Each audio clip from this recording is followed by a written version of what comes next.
Hey there. Sorry this video's late. I wasn't feeling great and had a fever and just didn't think that I could get it done in time, and I didn't want to rush and not do it right. And so here we are, excuse me, a day late. But hey, I got to thinking about, how do we continue on with the things we've been studying? And I was sitting at a soccer game, my grandson's lacrosse game, sorry, not soccer game. And my husband turned to me and said, "Oh no, Larry Geppert died." Larry Geppert was a weatherman that's been here in Idaho for 30 years at the station that we watch. And was this big, tall guy, I don't know, 6'5" or something, just booming voice, smiling personality, always just larger than life type person. I can remember him, at my kids' football games. I can remember him announcing and through the years, just so many activities. Every morning, he'd give people their weather. Every morning for 30 years, he was at a place, a nonprofit, promoting what that nonprofit did for years and years. Every day, he had them booked 14 months ahead. It's crazy, just crazy, the impact this person had. It was just kind of a shock. People were in shock. They're like, no. And the last few days, listening to all these reports from people, just the whole community, just hundreds and hundreds of messages. Oh, he taught my kid how to water ski. Oh, they had us over when we were new to town. Oh, like every person, like so many people affected by this person. And people who worked at the news station said he never talked down to anybody. They were brand new on the very first day. He didn't treat them like they were a new person. And he'd tell one of his old stories to them. And anyway, he was only 65. It was just massive heart attack. You could Google it, Larry Geppert, Gebbert, and read some of the stories because they're really amazing. He always made people feel better about themselves. He had a boisterous voice and this huge smile. He was basically adored by people. He had a deep commitment, and he served the community in so many ways. Pancake breakfasts and just parades and all sorts of things. He's really going to be missed. And somebody said, there's not going to be anybody else who will fill that void, that will be able to do the things that he did. And, it was just crazy amazing. All the comments and everything. And why am I sharing this with you? I just kept thinking of the legacy that we leave. And how will people remember you or me? How is somebody going to remember me? And I went to a couple of funerals in the past year that were like 3 or 4 hours long. And people just shared about these people and how they had affected them and how they had inputted into their lives. And, are you leaving that kind of legacy? Are you doing things that would, where people are being helped and encouraged, and they feel just a sense of encouragement from you, and they feel better, and they can go on with whatever was happening to them, and they feel like they can move on because you've done something that has encouraged them. What kind of imprint will you have and on someone's life? And do people know that you care about them the way Jesus would care about them? What are they thinking after they've talked to you? Do they leave feeling discouraged or bewildered or confused? Or do they leave feeling like, that was refreshment to my bones? How do they feel? leaving a godly legacy is pointing others to Christ. And others need to know you care, that you love them no matter what, no matter who they are, no matter what they've done, that you desire to share in their trials and in their joys. And I was looking at some lists. I looked up legacy, and there was like a whole bunch of lists.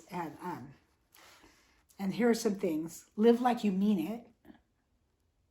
Just don't be apathetic and not care about anything. Keep a journal.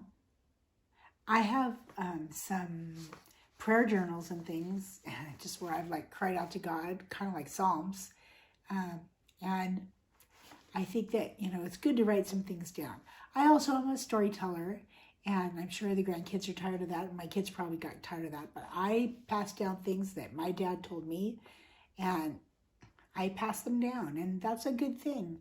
It's good for people to know what things were like, and it's good.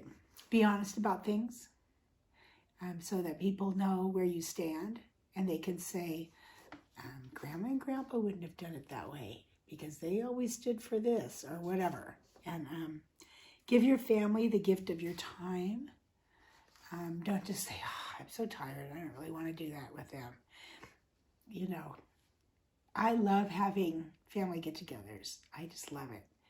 It's such a busy society we live in, and we don't live on a family farm where you have all these people that are, all related to each other, but we have an opportunity a few times a year to get together, and I love that. That's so important to me. Sometimes we'll watch the TV show Blue Bloods, and they always have Sunday dinner together, no matter what.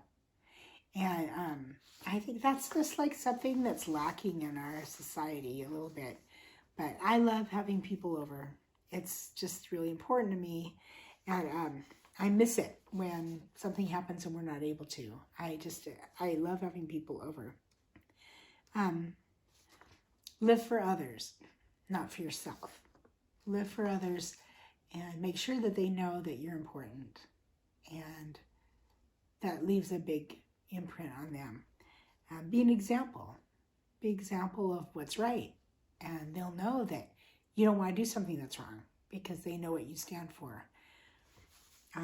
Here's some Bible verses that speak about this. Deuteronomy 6:6-7. I love this one. I've always loved this passage. And these words that I command you today shall be on your heart. You shall teach them diligently to your children. Talk of them when you sit in your house, and when you walk by the way, and when you lie down, and when you rise. Basically, be talking about things that matter and point people to Christ. I think that's the thing. Psalm 34:5. Those who look to him are radiant, and their faces shall never be ashamed. Are people seeing us as a sourpuss? Are they seeing us as always complaining? Are they seeing us be joyful in the midst of a trial or when something's upsetting?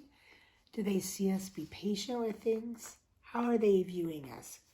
1 Thessalonians 5:11. Therefore, encourage one another and build one another up, just as you're doing. Yeah. Build one another up. Isn't that better for someone to feel like you're building them up than tearing them down? Years ago, I want to say 40 years ago, one of the verses that someone shared with me was, and when he has tried me, I shall come forth as gold. And I thought, okay, so what does that mean? That means that something bad has happened. Of course, that's taken from Job 23:10, I think. And, something bad's happening, but there's going to be something glorious that happens. And with that kind of promise to us, we don't really have a reason to have a sour face. We can be sad when someone's just died, or when something's really hard that's happened, or someone you love is going through a hard time. You're sad. But it shouldn't slay you, because you have the hope that God gives you. And you know that he's got this and he's taking care of it. Philippians 2:13, for it is God which works in you both to will and to do his good pleasure. Yeah, he's gonna take care of you. He's going to have pleasure when he, give you what's positive. And it might be not exactly like you see it, but Galatians 6:9, let us not grow weary of doing good, for in due season we will reap if we do not give up. Yeah, don't grow weary of doing good. Just continually do that. And, I've been trying to do this more because I'm a person who, when I was young, I had really big eyebrows and I looked like I was cranky sometimes, but I was thinking. I always was thinking about things. And, I still do that. I furrow my brow and I might not look like I'm cheery. So I've been trying to, like I'm at the grocery store or something, just give a smile to someone. I think it surprises them because everybody's like to themselves. But, just give a smile to someone or, open the door for them, give them a smile, make their face light up because it's kind of like a mirror. You're smiling at someone and they smile back. And, it's just, it just brightens someone's day. And there can be so many ways you leave a legacy by the things that you do, the things that you share with people. This person I was sharing about, he purposely did something every single day. And we have a friend who works at that news station, and he's been friends with him for 25 years. And they've worked together, and their families have done things together, and he was just floored by this.